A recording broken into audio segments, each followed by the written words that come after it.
bam, bam, bam. That's all you get. That represents the amount of Vader in the movie. Yep.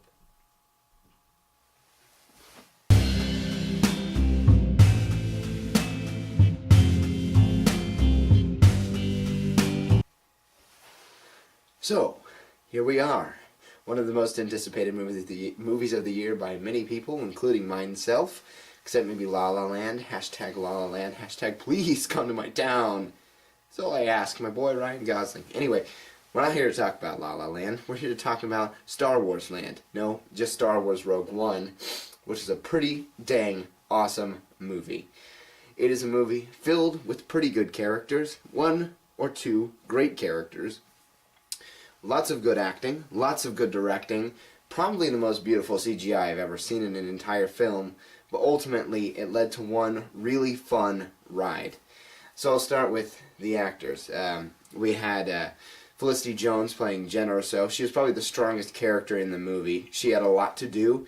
She had a lot to say and a lot to go with, and she killed it. She has this wonderfully natural presence whenever she comes on the screen, and I loved her in Theory of Everything, and I think that's all I've ever seen her in, but she's really great in that, and she's really great in this, and I loved her character. I loved the way she did things. She was just badass, no nonsense, and just went straight to the point, but she did have a kind of soft emotional side, which I loved. I loved the kind of diversity. Then we have Diego Luna, who I've never seen in anything ever. I know he's been in stuff, but I've never seen any of it. He's really great, too. His character doesn't have a lot to do in the movie. He's kind of a one-note sort of guy, you know. You don't know anything about his backstory except a couple little things that he releases in like one outburst there. But as far as how he played it very well. I really got attached to him, even though I didn't know very much about him, and even though he wasn't a super well-rounded character, he had some really interesting depths to him, and he had some interesting back and forth like throughout the movie where he would be like, is he kind of a douche or is he a nice guy? I don't know. But in the end, I really ended up enjoying him. And Forrest Whitaker was a very interesting presence. I'm very interested to see how the overall population kind of reacts to him. I personally like the voice that he does. He does kind of a weird, raspy tone, but I kind of liked it. Like with Arrival, he chooses these interesting accents, and I kind of like it. It adds an element of variety. You a lot of times get the very similar speech pattern in every movie from every actor, but Forrest Whitaker always goes against that mold, which I kind of dig, and I think it fit the character. Then there's Ben Mendelsohn as General Krennic. He does a great job, as he always does. I think he's one of the most underrated actors in the world. He always brings a very intense, villainous kind of air about him, whether he's arrogant or slimy or whatever he's doing. He's always does a great performance. But if I have to, Riz Ahmed's great. Pretty much everyone in the cast is really good. But my favorite character, the one that stole my heart, was one K2SO. I'm sorry, R2-D2. I'm sorry, C-3PO. I'm less sorry, BB-8, though I liked BB-8.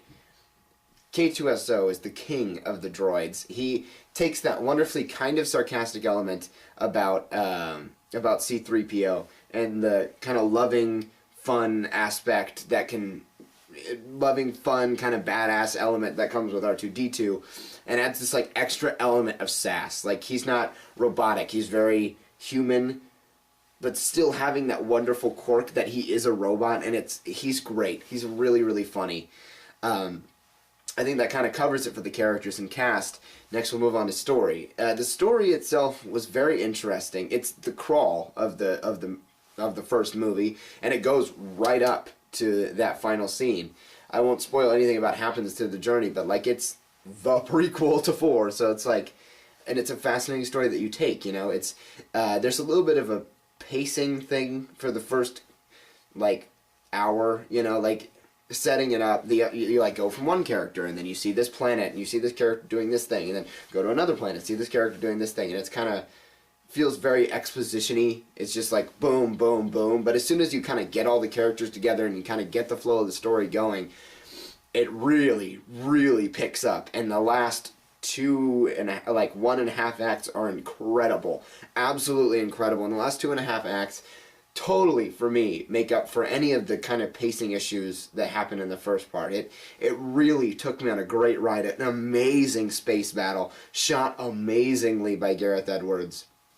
The CGI, additionally, is absolutely magnificent. I don't know if I've ever seen CGI like this, both for characters, which interested to see how that goes to the general population, and just for the space itself. I couldn't tell a lot of the time what was CGI and what was real, because it was that good. They have progressed so far in CGI, and they did such a good job in this movie that it just was flawless, you know? If you use CGI like that, no one has a problem because of how dang fine that is. It was amazing. It was amazing. It felt like these planets were real places because it was so well designed.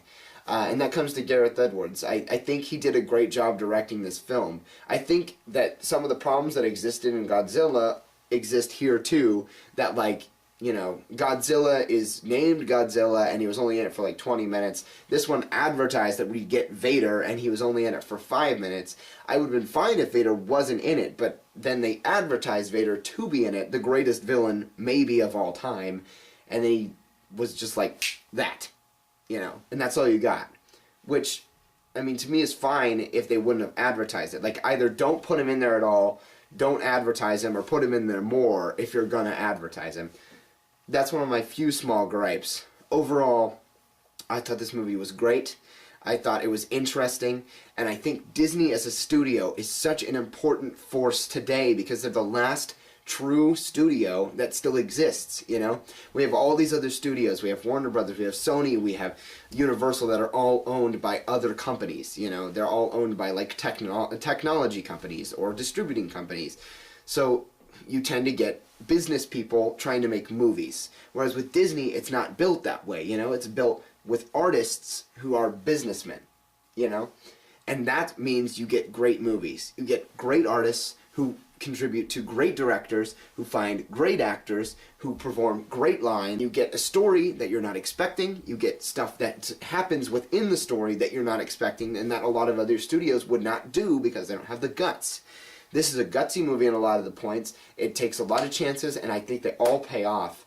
I think this is a really good movie. It's not wholly original, but it is very fascinating, and it sets this world.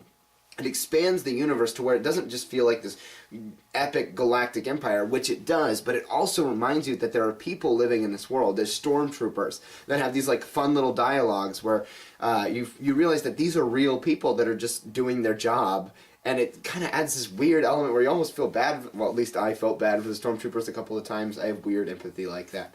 And you have stormtroopers that are just dirty and grimy and all these things, and they're not pepped up and ready to go from the Empire. They're just these low-level grunts that are just making it through their jobs, you know? And I found that fascinating. There was so much in this movie that I really, really liked. Even though there's a couple little gripes I had, I really don't think that those are enough to take away a lot from my final score for this movie. I think to really give it a really solid score, I'd need to see it more than twice, probably, because I'm a Star Wars nut. I love Star Wars. This tie is a Darth Vader tie. It's pretty cool. I have a poster there, a poster over there somewhere.